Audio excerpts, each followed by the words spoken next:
एक गांव में एक पुरानी हवेली थी जो काफी सालों से खाली पड़ी थी। गांव के लोग कहते थे कि उस हवेली में एक चुड़ैल का वास है। शाम होते ही हवेली के पास से गुजरने की कोई हिम्मत नहीं करता था। गांव के किशोर के एक समूह ने चुड़ैल की सच्चाई जानने का निर्णय लिया। वे सभी मिलकर एक रात हवेली में बिताने की योजना बनाई। सभी ने अपनी अपनी तैयारी कर ली और रात के समय हवेली की ओर निकल पड़े।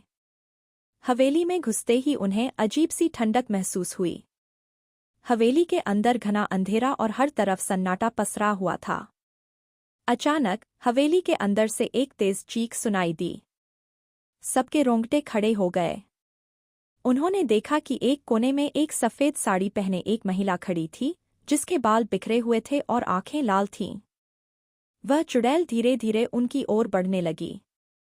डर के मारे सबकी सांसें रुक गईं। चुड़ैल ने एक दर्दभरी आवाज में कहा, मुझे यहाँ से आजाद करो।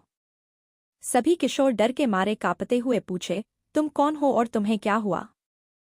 चुड़ैल ने बताया कि उसका नाम रुक्मिणी था और वह इस हवेली की मालकिन थी।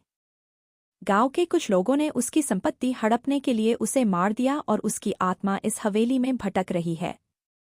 वह तभी आजाद हो सकती है जब उसे न्याय मिलेगा। किशोरों ने गांव के बुजुर्गों से बात की और रुक्मिणी की कहानी सबके सामने लाई। गांव के लोगों ने मिलकर उसकी आत्मा की शांति के लिए प्रार्थना की और हवेली की मरम्मत की। धीरे धीरे रुक्मिणी की आत्मा को शांति मिली और हवेली में अब कोई भूतिया घटना नहीं होती थी। गांव के लोग अब उस हवेली को सम्मान के साथ देखते थे और चुड़ैल की कहानी सबको बताई जाती थी। इस कहानी से यह सीखने को मिलता है कि हर आत्मा को न्याय और शांति की आवश्यकता होती है। हमें डर और अंधविश्वास से ऊपर उठकर सच्चाई की खोज करनी चाहिए और अन्याय के खिलाफ खड़ा होना चाहिए।